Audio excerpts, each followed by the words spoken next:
يا نور الهلال أقبل تعال فالشوق طال والقلب سما نحو السماء مترنما لا تنقضي أنت للروح دواء رمضان رمضان رمضان يا حبيب رمضان رمضان ليتك دوما قريب. ربنا آتنا في الدنيا حسنة وفي الآخرة حسنة وقنا عذاب النار.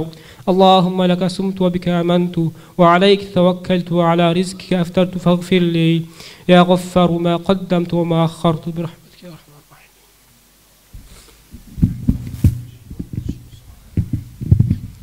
أعوذ بالله. Assalamu alaikum rahmatullohi ve barakatuh. 18.000 alandın yaratuvчысы жараткан Алла Таалага чексиз мактоолор пайгамбарыбыз Мухаммед саллаллаху алейхи ва салламга салам салаваттар болсун.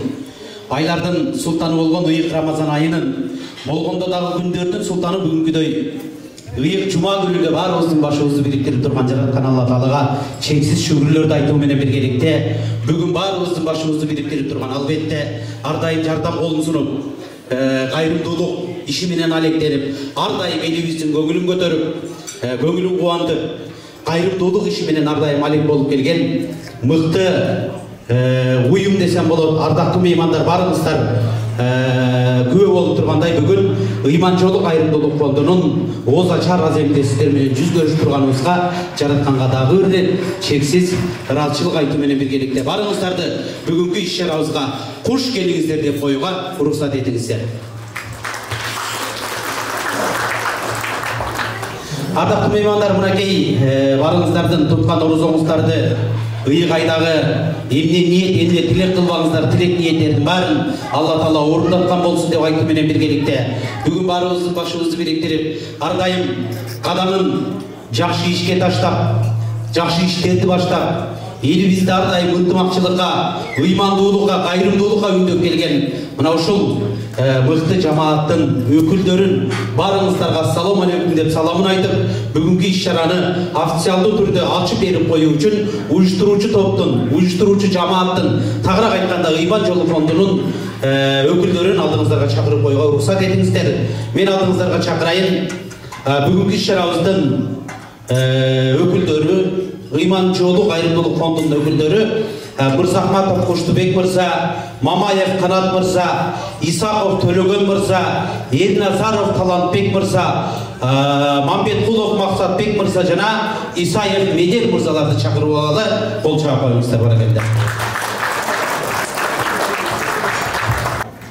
Алдыбызда бүгүнкүдөй мыкты иш чаранын, бүгүнкүдөй жакшы иш чаранын уюштуруусунун көч башында турган, жакшы ишке кадам таштап, баарыбызды ыймандуулукка, кайрымдуулукка, жакшы иштерге кадам таштоого үндөп келген, элибиздин ынтымагын бири-бирин ар дайым бийик тутуп келген кыргыздын чыныгы мыкты атуулдары, кыргыздын мыкты инсандар алдыбызга келип отурат. Анда эмесе бир четтен микрофон сурабыз. Бүгүнкү иш чарабызга, бүгүнкү жакшы иш чарабызга келген меймандарга, элибизге, конокторго салам айтып, бүгүнкү иш чараны баштап берсек. Келиңиз. Ким баштасын? Келиңиз. Assalamu alaikum. Birisinden Allah'a çekse şükürcükten noktalar olsun. Bayramlarımızda salamlar, sana salavatlar olsun. Şu Ramazan ayına bakmağın oruz olur. Allah'ın kavadadan olsun. Kandan yiyelim maksatlar olsun. İbadetten verdim. Namazın verdim. Oruz verdim. Allah'ın kavadadan olsun. Assalamu alaikum. Hurmatlı konuklar. Altınları vaktine ajratып, келгендерге Алла Таала кадамдарга жакшылыктарды бар болсун. Алла Таала кабыл кылып кыямат күнүнө өзүнө кылып талаптар насип этсин. Андыктан бүгүнкү иш чарабызга жакшы отуруп, жакшы салып дегендей жакшы көңүл иманыңыздарды кабылдангандан баян кетишти алып насип болсун. Ассаламу алейкум ва рахматуллахи ва баракатух. Ассаламу алейкум ва рахматуллахи ва баракатух. Аллахның сүйікті мақтары болсын. Пайғамбарымыз бүгін Рамазан айында жақсы бір орташа орталық имам болып қайырымдылықтың атынан барлығына терең разы білдіреміз. Қармаған розаңызды қабыл болсын. Тапқаныңыз қана Аллахқа берекелесін. Барлығына үйреніңіз имам болсын. Ассаламу алейкум ағаты туғандар, тұтқандарыңыз қабыл болсын. Бүгінгі иман жолы қайырымдылық фондының негізінде сіздерге оз ашу қылуын шештік. Құрметті туғандарына көп жылдан бері иман жолы әрбір орынға айында оз ашу тұрады. Иман жолының түзушілерінің бірі Мақсат Мамедқұловқа бір қолшаулар болып қойса туғандар. Мақсат Мамедқұловға ұқсаған жігіттер, бұл жерде жардам берген жігіттер де бар. Арқада отырады, алар көріңіздер, жардам берген жігіттерге бір қолшаулар болып қойса. Келгендерге Аллахым разы болсын, тұтқандарыңыз разы жол қабыл болсын туғандар. Ассаламу алейкум барасыздар. Ассаламу алейкум. Қош келіпсіздер. Иман жолының орташарына тұтқандарыңыз қабыл болсын. Біз иман жолын біз 5 жыл салт емес, бұл жерде тұр болғанша жігіттер иман жолының организаторлары. Жігіттер, орындарына бүтір болғанша біз жалғыз емеспіз, біз командамыз, бөлімізде біздің команда қосылыңыздар. Çok rahmat, kol çalma. Qadrli qonaqlar, barыңыздарды көрішкені қуаныштамыз. Мен қысқаша иман жолы қайырымдылық фонды бойынша айтып кетейін. Biz ошол башында 2019 жылы түзүлгөнбүз. Анда бир 10 киши болгонбуз. Ошондой эле башында максат койгонбуз. Кыргызстанда кыйналып, аяр үй бүлөлөргө, ата-энеси жок өскөн балдарга юридикалык, моралдык, ошондой эле материалдык колдоо кылабыз деп башталган бул нерсе. Андан кийин катарыбыз күндөн күнгө калыңдап, биздин ошол койгон максатты туура көрүп, кошулуп азыр бизде көптөгөн кыз келиндер, мырзалар бар. Алар өзүнүн каражатын, убактысын аяшпайт. Ардайым кандай биз план койбойлу ошону аткарып келип атышат. Биз Кыргызстанга 7 дубанга, 7 областка аяр үй бүлөлөргө жардам колун сунуптурабыз. Азык-түлүк боюнча юридикалык колдоо эң негизги бизге азык-түлүк. Андан сырткары биз азыр жаңы долбоорлорду иштеп чыгып атабыз. Умра сапарын баштадык буюрса, өзүбүздүн мүчөлөрдүн жөнөтүп атабыз. Андан сырткары дагы колунда жок адамдарды жөнөткөнгө ниет кылып атабыз. Андан сырткары окуу борборун ачабыз деп атабыз. Шунун баардыгын биз ушул элибизде адеп акылакка чыктырып, имандуу болсо экен, бир аз болсо да Кудайга жакын болуп, жамандыктардан алыс жүрүпсө экен деген ниетте баштаганбыз. Сиздер дагы ушул биздин уюмга катарлаш болуп, саналаш болуп, кошулуңуздарды биз күтөбүз, каалайбыз. Дагы бир жолу ушул агаларыбыз айтып өткөндөй, кармаган розоңор кабыл болсун. Рахмат, бар болуңуздар, ардайым ушинтип жакшы иштердин башында болуп, элибизге иман жолун көрсөтүп, кайрымдуулук жолун көрсөтүп, дайым жакшы иштердин башында болуп, аманчылыкта, денсаулыкта болуңуздар, туткан орозуңуздарды Алла Таала кабыл этип, элден тилек ниет кылбаңыздар, кабыл болсун деп тилек кылабыз. Албетте, урматтуу мегендештер, урматтуу бир туугандар, дегеле бүгүн мына ушул иман жол кайрымдуулук фондунун жакшы иш-чарасына, ооз ачарына келип, ооз ачып, ниет кылып, тилек кылып турган бир туугандар бар болуңуздар. Иман жолу кайрымдуулук фонду тууралуу кыскача маалыматтарды айта кетели туугандар. Иман жолу кайрымдуулук фондунун негизги максаты социалдык мүмкүнчүлүгү чектелген үй бүлөлөргө, атууларга моралдык жана материалдык колдоо көрсөтүү. Жардамга муктаж, ата-энеси жок өскөн балдарга, кароосуз калган балдарга жардам көрсөтүү жана юридикалык укуктарын коргоп, коомго аралашуусуна көмөктөшүү. Катарыбызга кошулуңуздар, ар дайым биз менен биргеликте жакшы иштердин себепчisi болуңуздар демекчибиз. Ыйман жолу кайрымдуулук фонду ар дайым элибизге жардам колун сунуу менен гана алек болуп келет. Айта кете турган болсок, 2019 жылдан берки статистикага бир аз көңүлүңүздөрдү бура кетели. 2019 жылы 200дөн ашуун үй бүлөгө жардам көрсөтүлгөн. Ал эми 2020 жылы 350 үй бүлөгө жардам жеткирилсе, 2021 жылы 480 үй бүлөгө жардам колу сунулган. Ал эми 2022 жылы 510 үй бүлөгө Ыйман жолу кайрымдуулук фондунун атынан жардам колу сунулган. 2023 жылдагы маалыматты айта турган болсок, 2023 жылы 5000 чукул адамга азык-түлүк таратылган, 500дөй адам кийим кеше менен камсыздалган, 100дөн ашуун адам атайын медициналык кароодон өткөрүлгөн, укуктарын коргоо боюнча 200дөй адамга жардам көрсөтүлгөн, 200дөн ашуун адамдын укугун коргоо максатында атайын юридикалык жардам берилген, жана 100дөн ашуун адамдардын арызы кабыл алынган. Мына ушундай ар дайым жакшы иштердин башында болуп, элибизге муктаж адамдарга жардам колун сунуп, деги эле элибизди ыйманга баштап, кайрымдуулукка баштап, түйшүктүү ишиңизде ар дайым ийгиликтер коштоп турсун деп тилек кылабыз. Анда келиңиздер, ардактуу меймандар, Ыйман жолу кайрымдуулук фондунун иш-чарасына аздыр көптүр өзүнүн таланты менен, өнөрү менен, ыры менен жакшы тилегин айтып, мына ушул Ыйман жолу кайрымдуулук фондунун бүгүнкү иш-чарасын колдоп келген инсан десем болот. Кыргыздын таланттуу жигити, Кыргыздын өнөрүнүн туу чокусу болгон, төкмөчүлүк өнөрүн аркалап келген мыкты жигит, сиздердин шаңдуу кол чабыңыздар менен аксыдан чыккан актаңдай төкмө акын сиздердин алдыңыздарга чыгып, Кыргыздын төкмөчүлүк өнөрүн аркалап берсин. Жолдошалы Жанузаков деген жигитти чакырып коюн, кол чаап коюңуздар. Аксыдан чыккан актаңдай. Аксыдан чыккан жеңи жок, айтышууга теги жок деп коет. Анысыңарында жеңи жок атабыздын урпагы десем болот мына.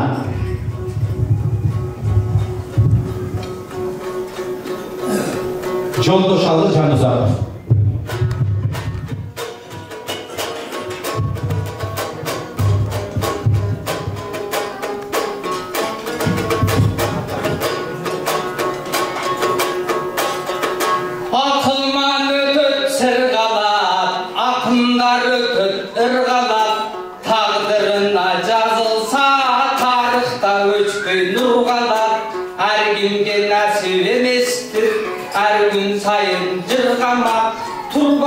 Bekем kulaysın, turmuştun jolu burgana, jarısından sonra var kimden jal olurgana burgana, ökünü güçtü kudaydın, oşa ölbeyde tirugim kaladı.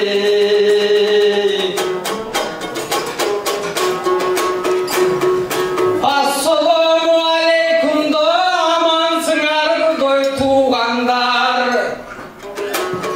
cana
Doy sayragan, muna jakşılık bol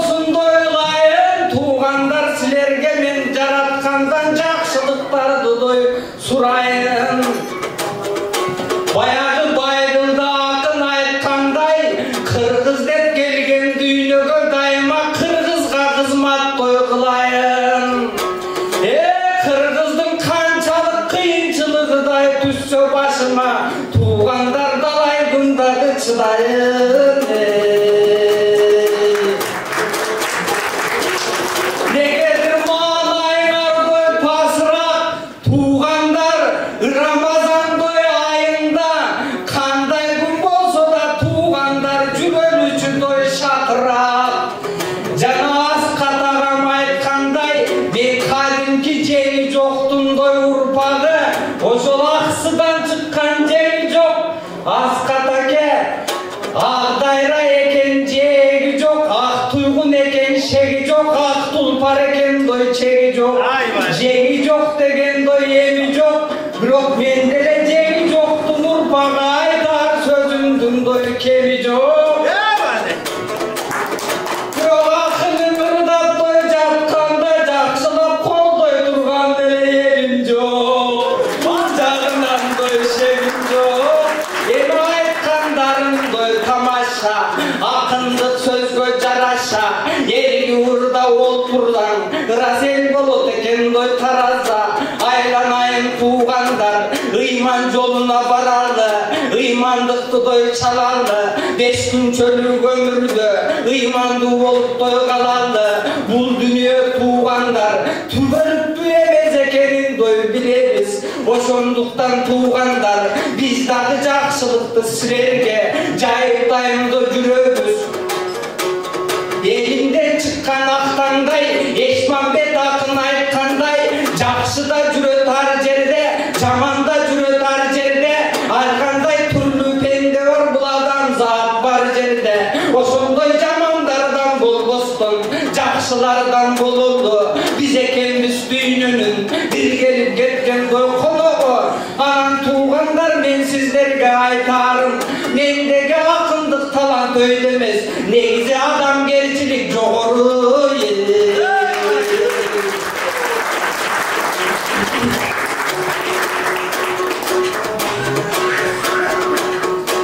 Дагы да жергенден чыккан актаңдай, жеңи жок акын айткандай, асты көпкү бул өмүр ар бирибизге дой бөлүнгөн. Саламат эсен бололу туугандар, сактасын кырсык өлүмдөн. Жакшы күнгө жакшы күн жалгай тургандай күн болсун. Жакшыларды жакшылар кандай тургандай күн болсун. Айланайын туугандар, ынтымак болуп элимде, ынтымак болуп жеримде. Мекенибиз өссө экен, тетиги алыска чейин жетсе экен. Ошону гана тилермин, ошону гана билермин. Элимде болуп карачы, чет элде жүрбөстөн кыйналып, мекенибизге баралы, мекенибизден арыбак, ырыскыны дой табалы. Кече эми акындар ырдайт аныкты, өткөн элден дой тарыхты. Сайраган элге токтолбой, сайрагандай дой калыпты, салгандай изге дой калыпты. Кече элделер гана болбоду, ошондойлор дой болбосун, ошондойлордо болбосун. Элимде дайыма жакшылыктар дой орносун. Кыскасын, ой айсан туугандар, жалпыңды жараткан өзү колдосун.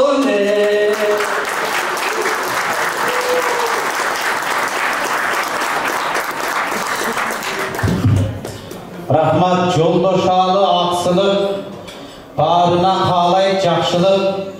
Ишенбесеңер, эгер силер чакырып көргүлө аш кылып, Отвечаю каласыңар жактырып. Жолдошалы Жанизаков. Рахмат. Бар болуңуз. Баракелде. Мына ушундай таланттууларыбыз Кыргыздын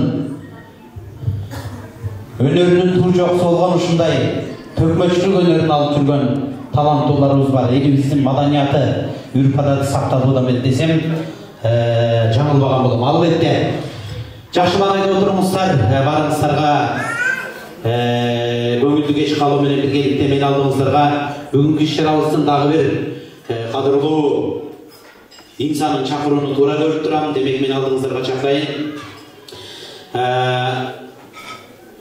Сирия университетінің бүтірушісі бүгінгі іс-шараға келіп қатысып отырған ардақты қадірлі қонағымыз деп айтсам болады.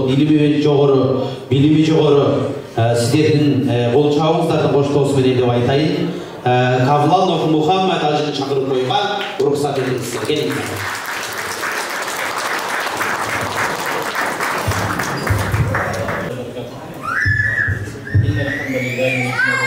نستعينه ونعوذ بالله من شرور انفسنا ومن سيئات اعمالنا من يهدي الله فلا مضل له ومن يضلل فلا هادي له ونشهد ان لا اله الا الله ونشهد ان محمدا عبده ورسوله Allah Teala barda özünün tutanları kabul olmasın.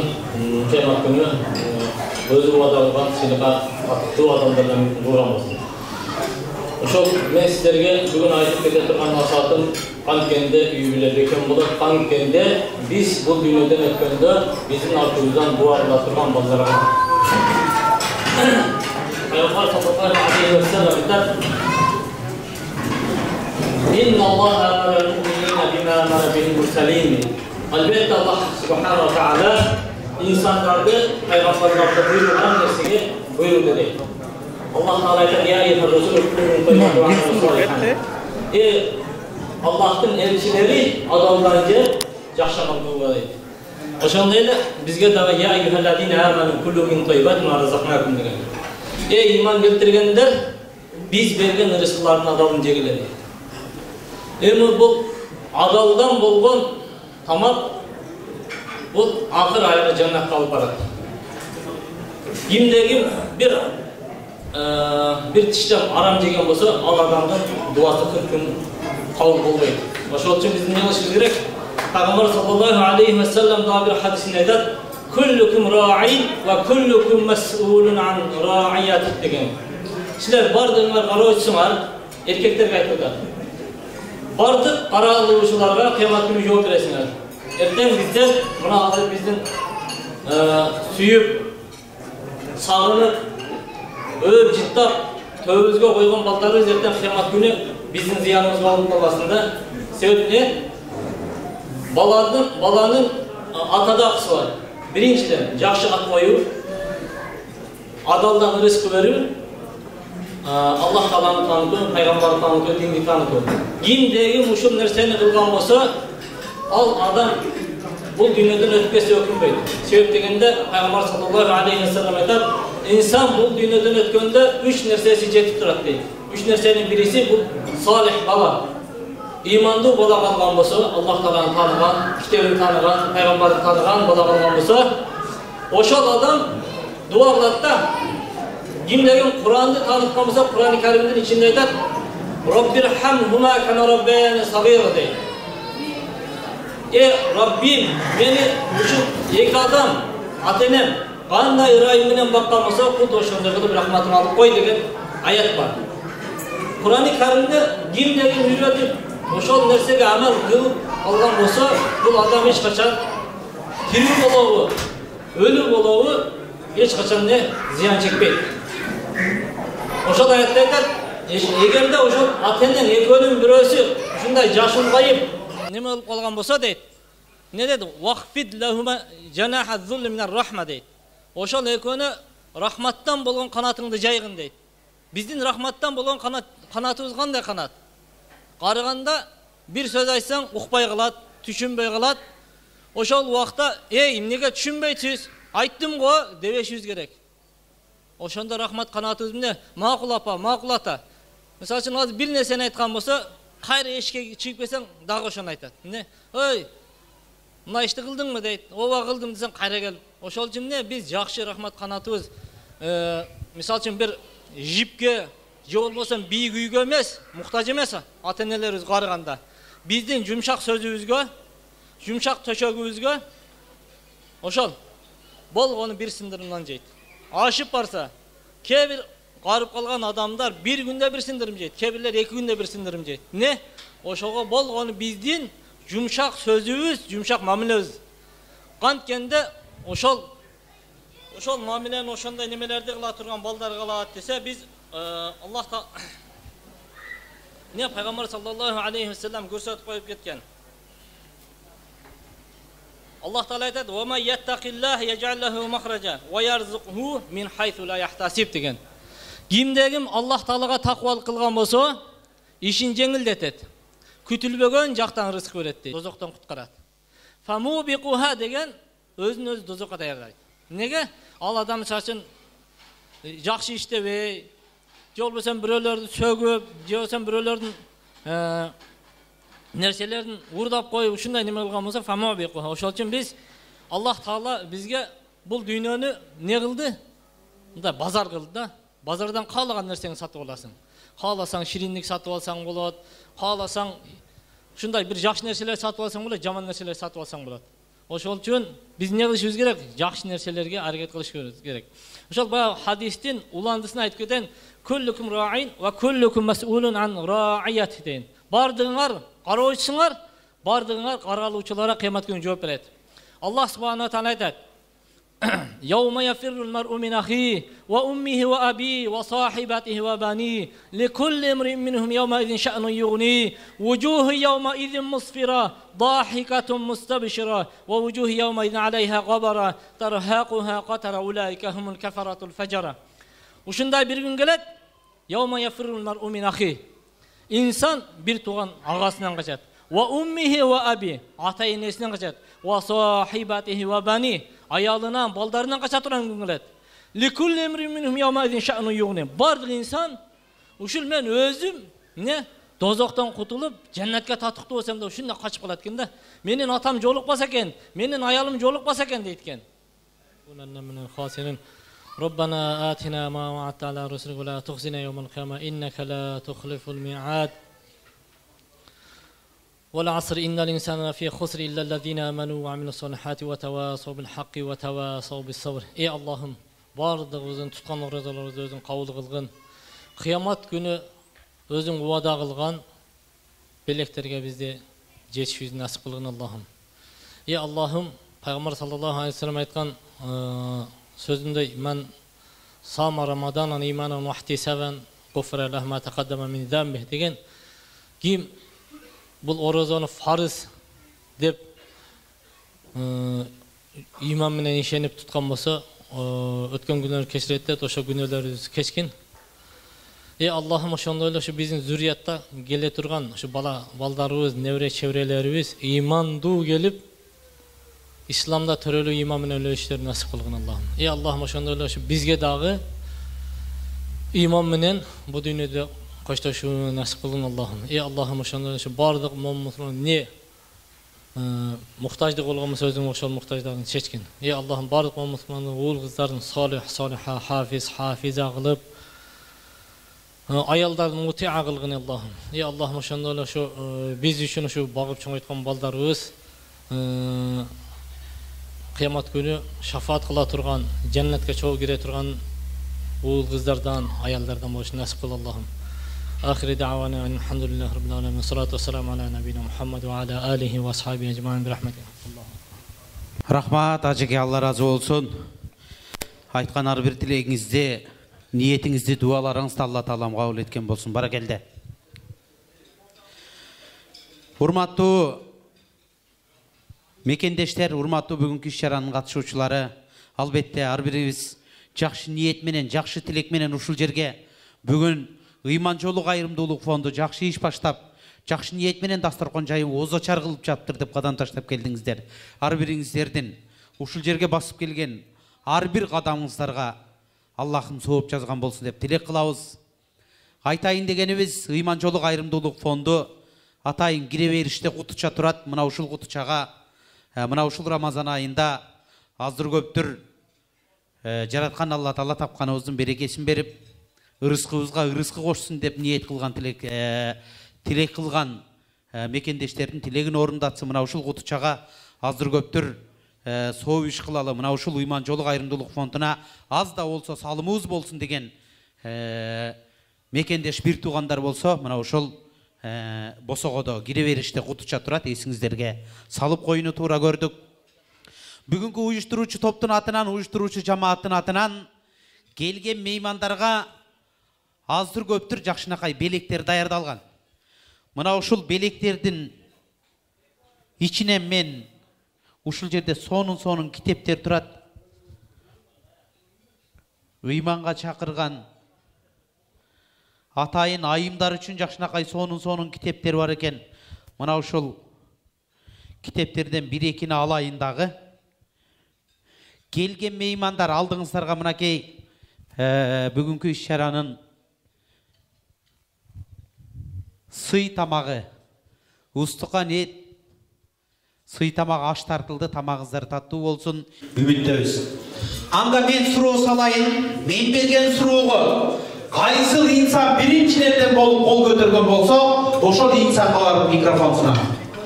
Эгер суроого туура жооп берген болсо, уюштуруучу топтун атынан ушундай жакшынакай керектерди берем. Анда көңүл буруңуздар. Эң алгачкы суроо. Курандагы эң узун жана эң кыска сүрө. Мына агабыз биринчилерден болуп кол көтөрүптү, мен мына жактамын. Ассаламу алейкум. Орозолор кабыл болсун. Курандагы эң узун жана эң кыска сүрө. Ең ұзын сүрө Бақара сүрөсү. Ең тура, ең қысқа сүрө Кавсар сүрөсү. Баракелде, бир кол чыгара коюңуздар.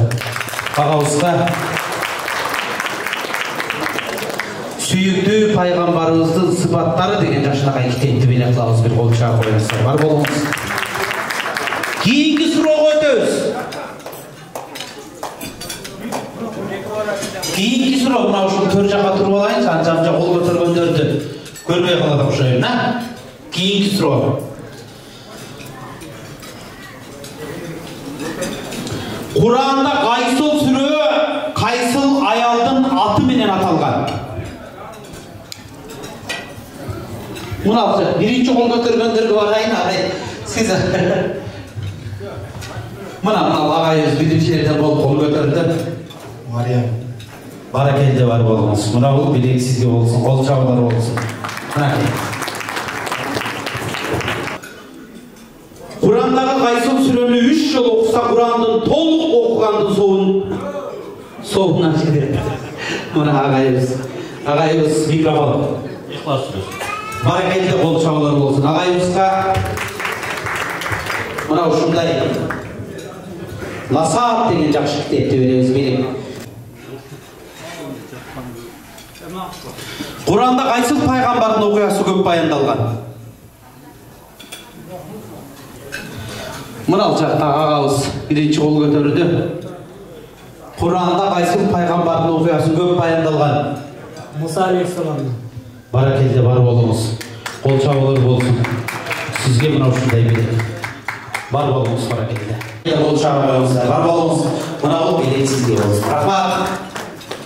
Ардактуу меймандар, эңгегиңизге мына ушундай уюштуруучу топтун көрдүңүздөр, бар берген суроолоруна дагы кылдат көңүл бөлүп, мыкты сонун суроолорду даярдап келген. Алла разы болсун. Ар бириңиздер мына ушундай мыкты жамаат менен биргеликте мыкты иштердин, жакшы иштердин, кайрымдуу иштердин көч башында болуп, көп сооптордун байлыгын жыйнаңыздар деген сунушту айткым келет. Бөтөн эл бөтөн жерде жүрөбүз, ардактуу меймандар. Жана Жолдошалы деген төп акынырда өтпөдүбү? Мен Жолдошалы чалып төп акын эмесмин, бирок анча-мынча чиймелеп жазып коюучу жайым бар. 2015-жылдан бери Москвадамын. Тамагыңыздар таттуу болсун, тамак ичкенче, көңүл бөлгөнчө отурасыздар. 2015-жылдан бери Москвадамын. Ушул Москвада жүрүп, Москвада жашап, азыр көптүр баштан өткөн, көз көргөн нерселердин ичине чиймелеп, ыр кылып жазган элем.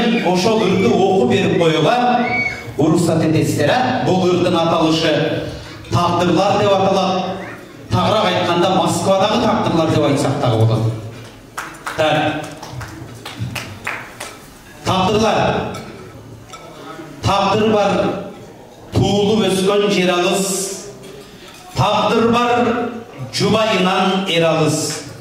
Тагдыр бар басса турса балам деп жол карап баласынан эн алыс.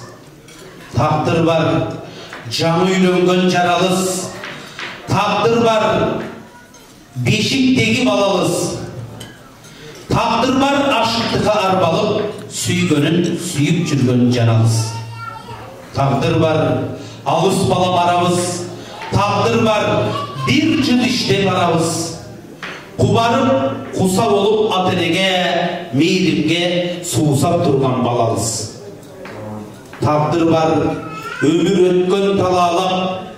Taqdir var, öz baktısın tabalap. Taqdir var, tirүү gelip iş izlep. Tavutu getken жүрөк жаралап. Taqdir var, kuryer bolup aratkan. Taqdir var, ömür ötkön abaktan.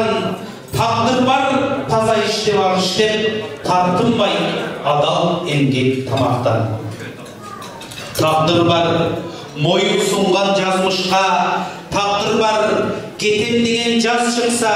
Taqdir var, tili unutup жайгашып орун алып алышкан. Taqdir var, жаш карыны угуп турган. Taqdir var, жардам колун сунуп турган. Taqdir var, ислам жолун тандап алып, ыйманга жол көрсөтүп турушкан. Taqdir var, 30 жылдап көп жашап. Taqdir var, эне тилин бакташат. Taqdir var, жетиши бийликке кыргыз деп даназалаптан ташат. Taqdirlar жакшы болсун, тең болсун. Taqdirlar genем болсун, кең болсун. Taqdirlar кайда болбо кыргыз элим, бир болуп, бири-бирине дем болсун. Аманчылык, ден соолук болсун. Ар дайым кайда болбоңуздар, аман жүрүңүздөр. Рахмат. Анда келиңиздер, ардактуу мекендештер, тамагыңыздар таттуу болсун. Мен алдыңыздарга чакыра турган дагы бир мыкты инсан бар. Бул инсан Ыйман жолу кайрымдуулук фондунун активдүү мүчөсү. Ыйман жолу кайрымдуулук фондунда жакшы долбоор бар. Ай сайын бирден адамды умра сапарына жөнөтүү. Мына ушул долбоордун эң алгачкы инсаны десем болот. Максат ажы менен биргеликте мына ушул долбоордун негизинде умра сапарына эң алгачкылардан болуп барып келген жигит сиздердин кол чабыңыздар менен мына ушул алдыңыздарга чакырып коеюн. Мурзапаров Ильяс мырза келип коюңуз, баракалла.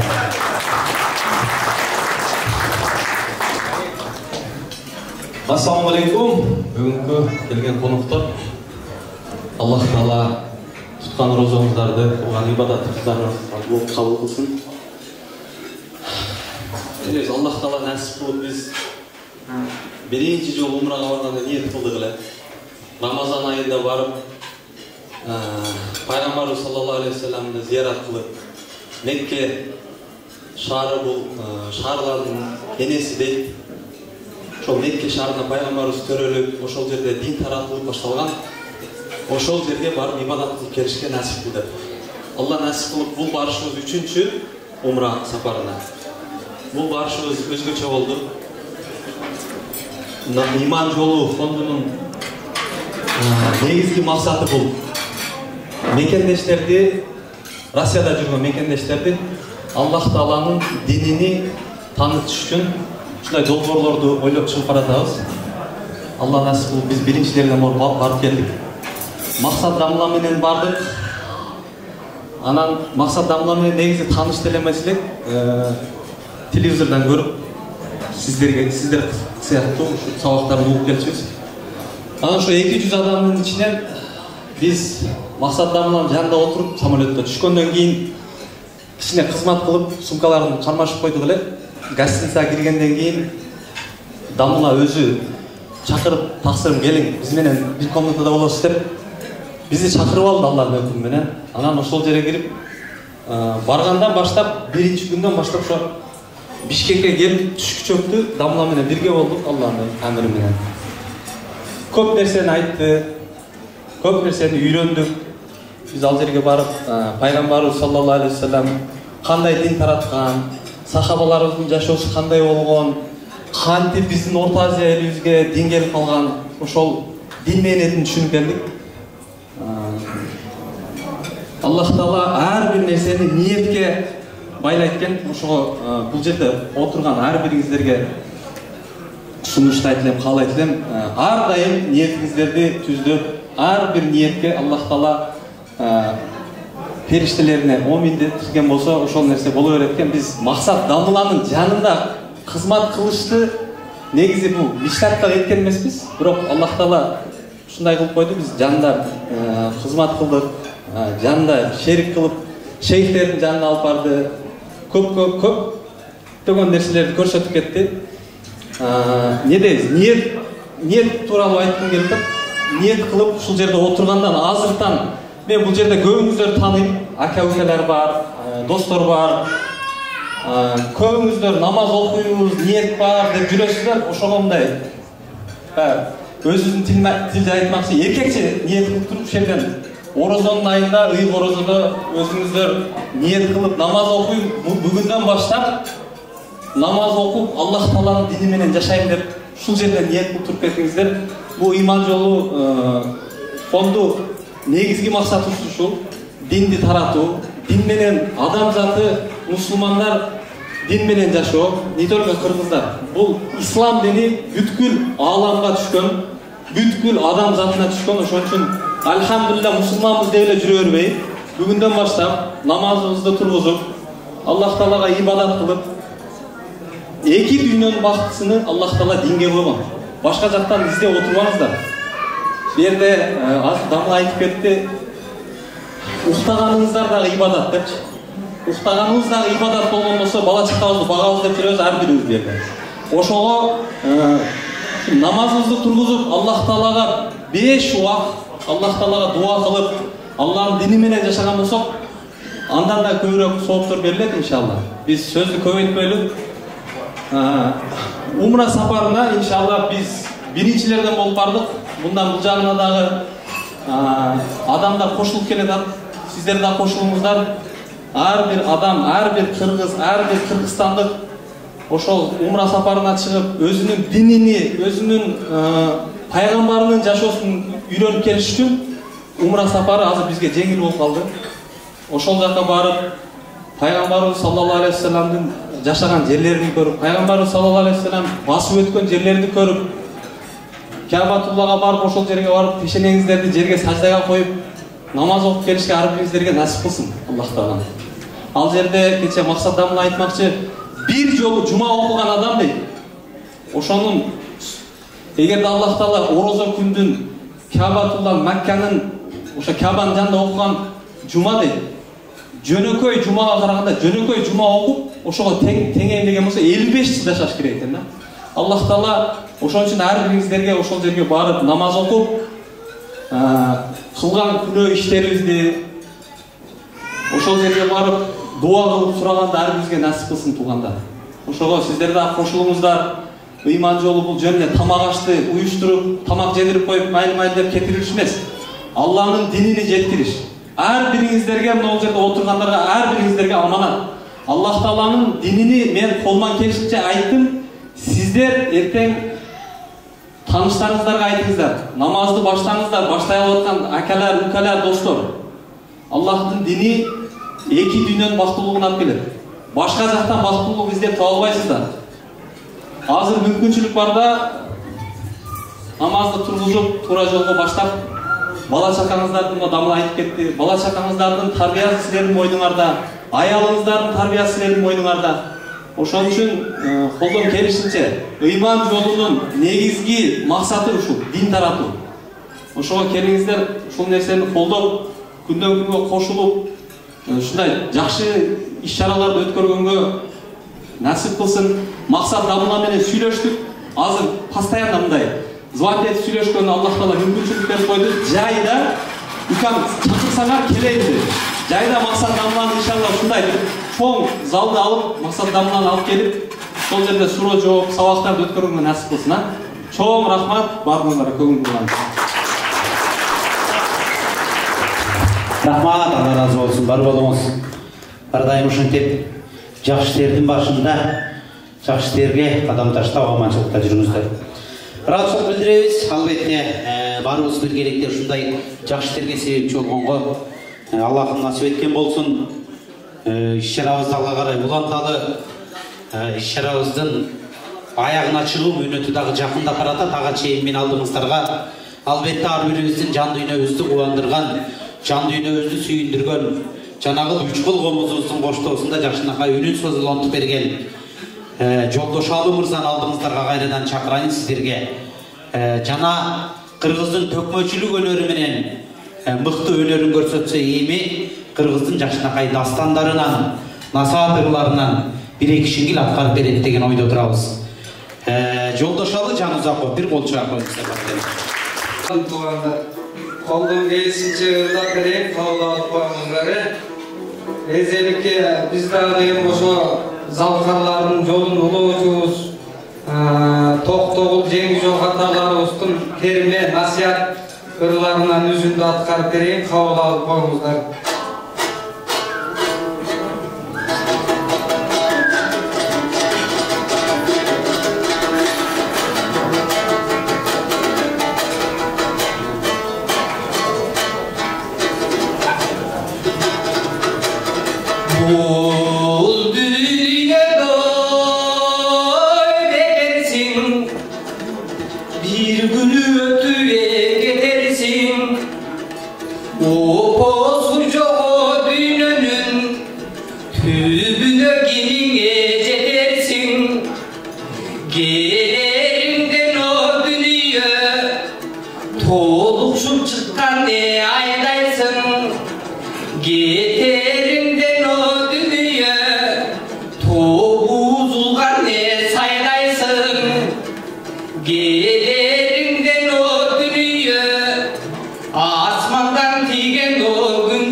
Ошол агаларыбыздын атынан дагы бир ырдап берейин, эстебес Турсуналиев атабыздын ынтымак деген термесин ырдап берейин. Баарыбыз ынтымактуу бололу, ынтымак бар жерде ырыс бар дейт, туугандар.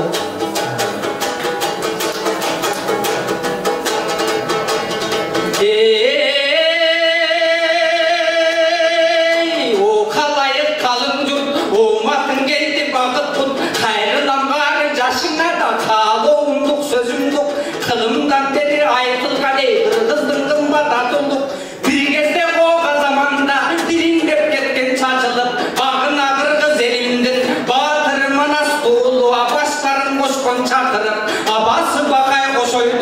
ошо алдына жүргөн башкылык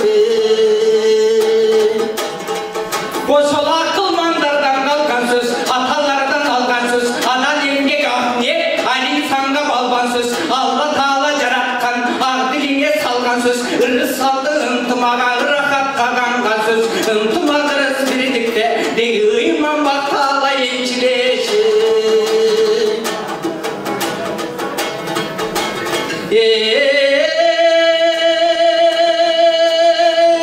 Береке байлык бирдикти да топтоштурган ынтымак, бейжай бирбей баш жаңжалды да токтоп турган ынтымак, акыйкатты чындыкты да окшоштурган ынтымак, жайда жадыраган мемиреп жайдай бир болот ынтымак, жактырбаган чыр жерге барбай бир коет ынтымак, ойлогонду максатты орундатат ынтымак, о миңде аттансаң ошо жолуңду ачат ынтымак. Ынтымагың жок жерде ыймансыз ишиң жарытпайт, ырбаган жараң айыкпайт, ырк кетип багың тайыздайт, ысык дос жолдош алыстайт. Ынтымак жакшы, ырк жакшы, ынтымактуу журт жакшы, кадырлашкан калк жакшы, каада урмат салт жакшы, карадан көрктүү ак жакшы, кашаңдардан бат жакшы, камчыга тобул сап жакшы, карыны ток кайгы жок, калчырга сажат жакшы, калкты тегиз башкарган калыз улук баш жакшы, эл жерин гүлдөп өссө экен деги эң аталар айтмакчы. Ынтымак жакшы, журт жакшы, деги ынтымактуу журт жакшы.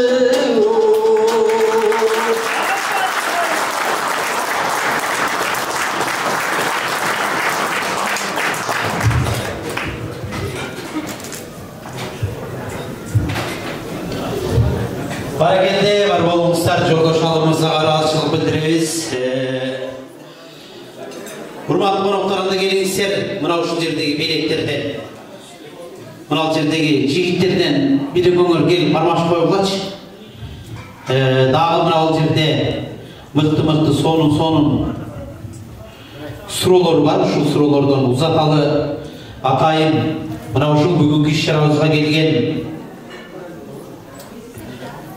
конокторго деп алынган белектерди ээлерине суналат. Анда кайрадан суроого көңүлүңүздөрдү бурабыз. Мына ушул суроочу конкурстун артынан аттуу баштуу аксакалдарыбыз алдыбызга чыгып уюштуруучу топко ыраазычылык тилегин айтып анан жайылган ак дасторконго ак батасын берип бүгүнкү жакшы иш-чарабызды жыйынтыктап берет деген ойдо турабыз. Кайрадан суроого кайрылабыз. Ардактуу меймандар, бул жерде суроолордун башкы максаты жаңы эле мынакей ыйман жолу фондунун негизги максаты бул элибизге, мекендештерибизге динди таанытуу деп эди. Ошол себептен мына ушул суроо жооптордун дагы башкы максаты ушул. Анда суроолорго көңүл буруп бериңиздер. Дин кайсыл булактан алынат деген суроо. Дин кайсыл булактан алынат? Агайыбыз кол көтөрдү. Дин бул Курандан жана Пайгамбар саллаллаху алейхи ва саллам сүннөттөрдөн. Эң туура, баракелде. Бир белектериңизчи. Мына бул белек сизге болсун. Бар болуңуз. Кийинки суроо. Аллах Таала Кадыр кечесин канча айдан Аллах Таала Кадыр кечесин канча айдан да жакшы деп айтты дейт. Аллах Таала Кадыр кечесин канча айдан да жакшы деп айтты дейт. Баракелде. 1000 айдан. 1000 айдан да жакшы деп айтты. Баракелде. Мына ушул жигитке бериңиз, бар болуңуз. Баракелде, бар болуңуздар. Кийинки суроо. Кадыр түндө кайсыл дуаны айтууну бизге пайгамбарыбыз айткан дейт. Кайсыл дуаны, Кадыр түндө, Кадыр кечеде кайсыл дуаны айтууну бизге пайгамбарыбыз айткан.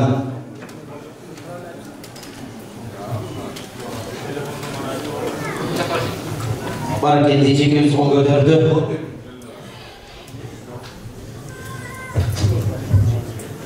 Google карабатасызбы? Жок, жатты. Аллахума иннака афун тухиббул афун. Баракелде, бар болуңуз. Канакей, эжебизге мына ушул Ооба, сүндөгөнгө бир аз жаңылып калдыңыз окшойт. Так, кийинки суроо.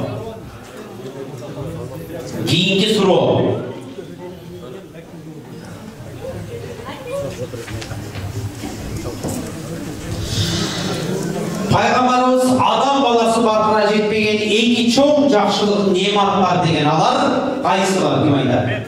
Кана, баракелде. Денсаулык кошуп бак. Эң туура баракелде бар болуңуз, мына берейик сизге болсун. Кийинки суроо. Куранда Аллах Таала өзүнөн кийин эле кимге жакшылык кылууну буйруду дейт? Kim ol götürdü? Ата-энесине. Энесине. Kim ol götürdü? Ha, nige ol götürüp alıp anан кийин бекинип атасыз? Muhammed sallallahu aleyhi ve sellem. Энесине. Пайгамбарыбыз өзүнөн кийин Энесине. эң туура ата энеге экен баракелде бар болуңуздар. Мына ол жер. Мына ол жигит сизге. Анан эжеге сизге мына мен деле айттым го деп капа болуп калып жүрмөңүз, а? Бүгүн эжемде шанс көп. Чын. Бүгүнкү иш-чаранын 3 бенегине ээ болду эжебиз. Мына 4 тарапка дагы баралы.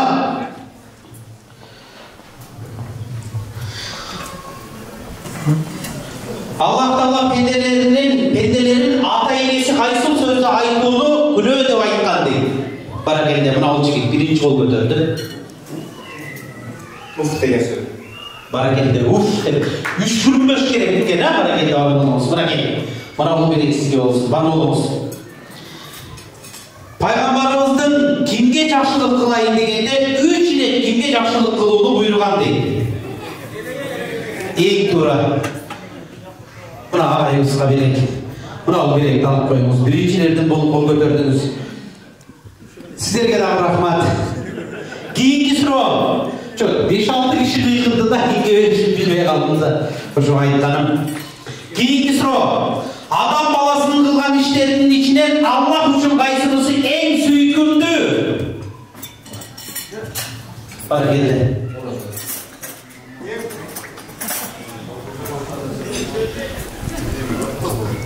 Ağayımız Жетимдин башын сылабага жардам бер. Dagı Barakelde ağabız öz uğrağında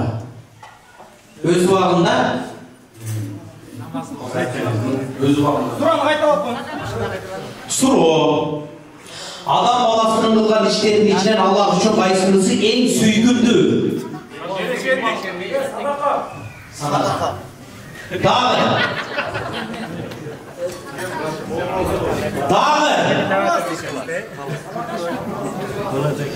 öz uğrağında dep çakşı başlarına ayarlı. Qanday eken? Alыс ниет Allah. Barakelde. Bari çakşı. Negizici? Öz uğrağında okulgan namaz barakelde bolsa olar bar bolumuzda. Eң büyükler.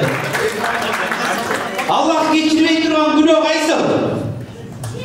Şirk eң tuura. Al jigitibizge berek bolsun. Kiyinki suroo.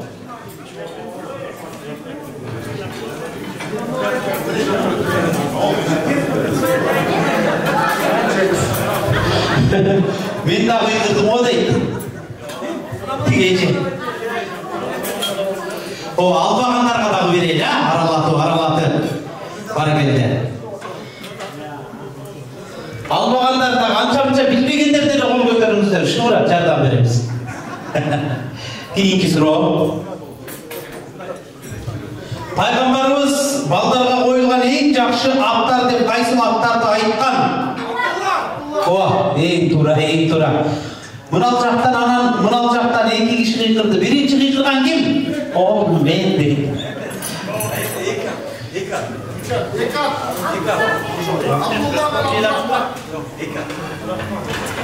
Eka.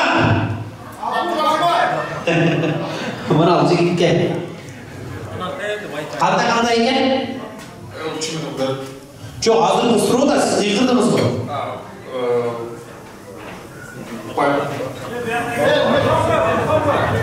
Пайғамбарымыз балдарға қойылған ең жақсы аттар деп қайсыл аттарды айтқан?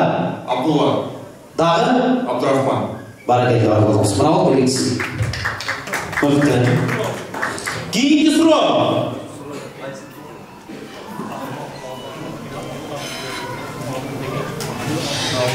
Пайғамбарымыздың ең ақырғы уасияты қайсысы болды?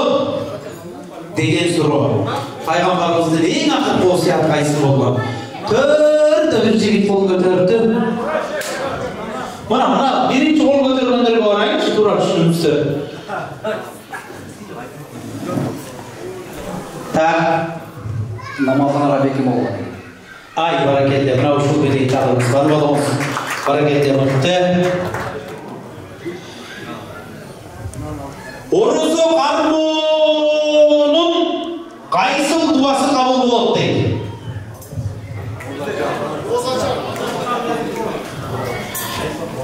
İftарға шейін қылынған дуа қабыл болынады дейді. Баракелді.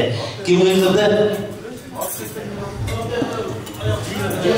Ушул режиге берейін, Мына келіп жатыңыз, баракелді бар болыңыз. Ушул режиме бір қол шауып қойсыздар ма? Бүгін 20 билек алынған болса, 17-сін ушул режим алып кетті. Бар болыңыз. Барына не берсем, башқаларға билек берілмей қалады. Қай режим? Кейінгі сұрақ.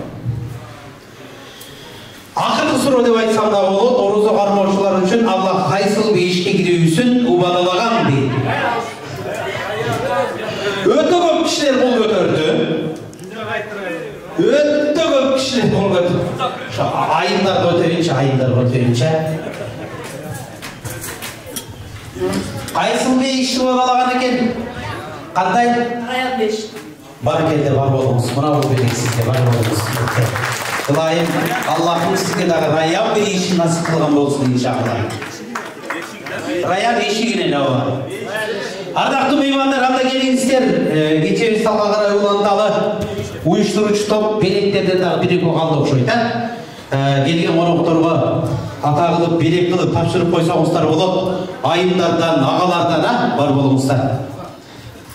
Ағарып атқан тағының қызарып батары ұшыры бар дейді. Бүгін жақшы ниетменен, жақшы тілекменен дастархан жайып, мынау ушул ыйман жолу кайрымдуулук фонду улуу кичүүдөн бата алып, мынау ушул ыйык Рамазан айында озачар кылып, баарыңыздардан ак бата сурап турган үчүн мынау ушул уюштуруучу топко ыйман жолу кайрымдуулук фондунун жалпы жамаатына ыраазычылык айтып, ошондой эле жайылган Актасуронго дуа кылып бүгүнкү жакшы иш-чарабызды, ыйман жолуна баштаган иш-чарабызды жыйынтыктап ак батасын берип коюу үчүн төр көркө болгон аксакалдарыбызды сахнага чакырып коюуга уруксат этиңиздер.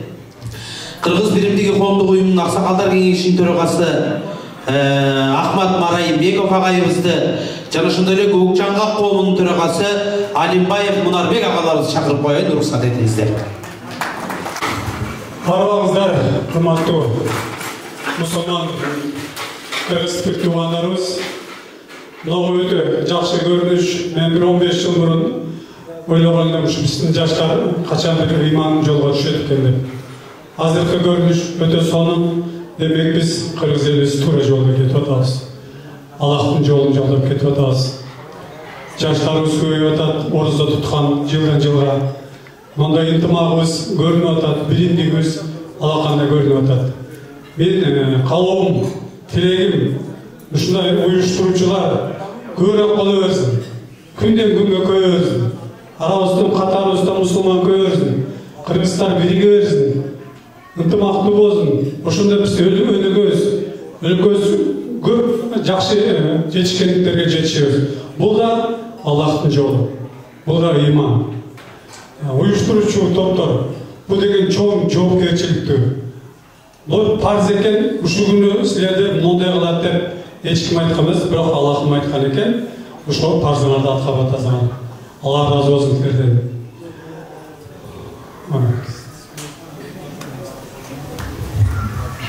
Ассаламу алейкум рахматуллахи ва баракатух. Урматтуу коноктор, кош келиңиздер ушул ыйман жолу коомун өткөргөн ифтарына. Аллахым келген әрбір қадамыңа жақсылықтарды нәсіп болған болсын, барыңардан үйлеріңе тыныштық берсін, топшылық берсін. Ушул жақсы ниеттермен қармаған оразаңарды Аллахым қабыл болған болсын. Ушул Россияға қандай жақсы ой, тілек, мақсатмен келген болса, Аллахым ошоның барын орындатқан болып, үйбілеріңізге, туғаныңызға тірек-саңға тыныштық берсін. Барыңыздың жүрегіңізге бекем иман берсін, көтере алатын рызықты берсін. Жана ажуыз айтып кетті, салих, салиха, уол қыздарды берсін. Артыңыздан қалчу жақсы, соғып иштер берген болсын. Дайыма адал еңбекпенен тапқанына Аллахым мүмкіншілік берсін. Барыңар бар болыңдар. Рахмат. Мұнда бата қалып қойып, да? О Құдайым, Аллахым, біздерімізді жамандықтан сақтағын, қырсықтан сақтағын, жеті түреден сақтағын, дайыма тура жолға салып жүрген. Құда қаласа, бары елімізге аманезен жетсек, шундай көрініште, шундай тұрышта, шундай иман жолда дайыма аманшылықта боламыз. Раббана фатана хасаната ваха хасана абаназар. Аллаху акбар. Илахи амин. Аллахым барлығына иман берсін, рызық берсін, шын денсаулық берсін. Ешкімнен кем болуға, дайыма бар болуға. Аллахым қырғыз елімізге жалпы мұсылман дүниесіне тыныштық берсін. Тыныштық тыныштықта жүрелі, бір албастың көзінен, дұшмандардың сөзден асманда жерден шыққан патыртықтан болсын. Раббана атина фид дуnya хаснатан ва фил ахирати хасанатан ва қина азабан-нар. Аллаху акбар. Бар болыңыздар, тұтқан арзуыңыздарды, иман ибадаттарды Аллахым қабыл еткен болсын. Ардайым ушинтип жақсы іштерден көш башында болып, ардайым аманшылықта жақсы іштерге себепші болып жүріп берішіңіздерді жаратқан Аллахым насip етсін. Кетерден алдын дағы бір рет барыңыздардың есіңіздерге сала кетелі. Иман жолы қайырымдылық фонду біргелікте, барыбыз жоғы, мына ушул соо иштерге себепчи бололу деп, мына ушул кире беришке кутуча койгон, аздыр көптүр ушул иман жолунун жигиттери менен биргеликте, жамаат менен биргеликте соопчул ишке себепчи болом деген инсандар ошол кутучага көз сала кетиңиздер баракелде.